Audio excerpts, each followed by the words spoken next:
جن مسلمانوں سے خواہ مخواہ لڑائی کی جاتی ہے ان کو اجازت ہے کہ وہ بھی لڑیں، کیونکہ ان پر ظلم ہو رہا ہے، اور اللہ ان کی مدد کرے گا، وہ یقیناً ان کی مدد پر قادر ہے۔ یہ وہ لوگ ہیں کہ اپنے گھروں سے ناحق نکال دیے گئے، انہوں نے کچھ قصور نہیں کیا، ہاں یہ کہتے ہیں کہ ہمارا پروردگار اللہ ہے۔ اور اگر اللہ لوگوں کو ایک دوسرے سے نہ ہٹاتا رہتا تو خانقاہیں اور گرجے اور یہودیوں کے عبادت خانے اور مسلمانوں کی مسجدیں جن میں اللہ کا کثرت سے ذکر کیا جاتا ہے گرائی جا چکی ہوتی۔ اور جو شخص اللہ کی مدد کرتا ہے اللہ اس کی ضرور مدد کرتا ہے،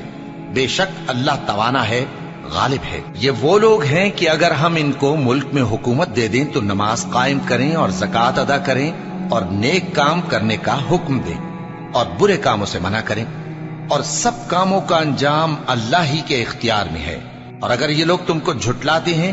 تو ان سے پہلے نوح کی قوم اور عاد اور سمود کی قومیں بھی اپنے پیغمبروں کو جھٹلا چکی ہیں، اور قوم ابراہیم اور قوم لوط بھی،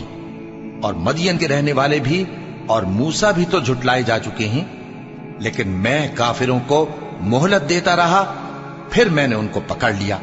تو دیکھ لو کہ میرا عذاب کیسا سخت تھا۔ چنانچہ بہت سی بستیاں ہیں کہ ہم نے ان کو تباہ کر ڈالا کہ وہ نافرمان تھیں،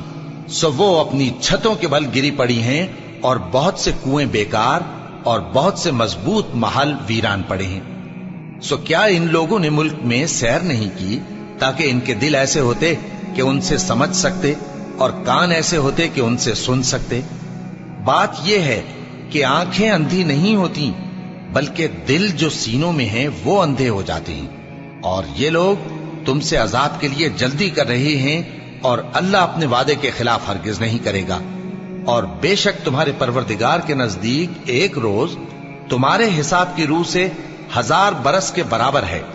اور بہت سی بستیاں ہیں کہ میں ان کو مہلت دیتا رہا جبکہ وہ نافرمان تھیں،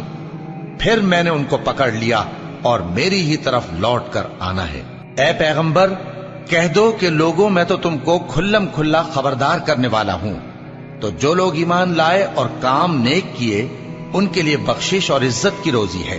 اور جن لوگوں نے ہماری آیتوں میں اپنے خیال میں ہمیں عاجز کرنے کے لیے دوڑ دھوپ کی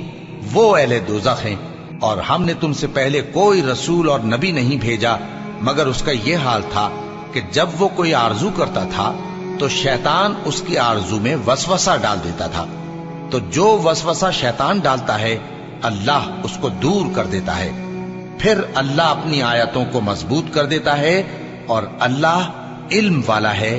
حکمت والا ہے۔ غرض اس سے یہ ہے کہ جو وسوسہ شیطان ڈالتا ہے اس کو ان لوگوں کے لیے جن کے دلوں میں بیماری ہے اور جن کے دل سخت ہیں ذریعہ آزمائش ٹھہرائے۔ بے شک ظالم لوگ مخالفت میں دور جا پڑے۔ اور یہ بھی غرض ہے کہ جن لوگوں کو علم عطا ہوا ہے وہ جان لیں کہ وہ یعنی وحی تمہارے پروردگار کی طرف سے حق ہے، تو وہ اس پر ایمان لائیں اور ان کے دل اللہ کے آگے عاجزی کریں۔ اور جو لوگ ایمان لائے ہیں اللہ ان کو سیدھے رستے کی طرف ہدایت کرتا ہے، اور کافر لوگ ہمیشہ اس کی طرف سے شک میں رہیں گے یہاں تک کہ قیامت ان پر ناگہاں آ جائے یا ایک نامبارک دن کا عذاب ان پر آ واقع ہو۔ اس روز بادشاہی اللہ ہی کی ہوگی اور وہ ان میں فیصلہ کر دے گا، تو جو لوگ ایمان لائے اور عمل نیک کرتے رہے وہ نعمت کے باغوں میں ہوں گے، اور جو کافر ہوئے اور ہماری آیتوں کو جھٹلاتے رہے ان کے لیے ذلیل کرنے والا عذاب ہوگا۔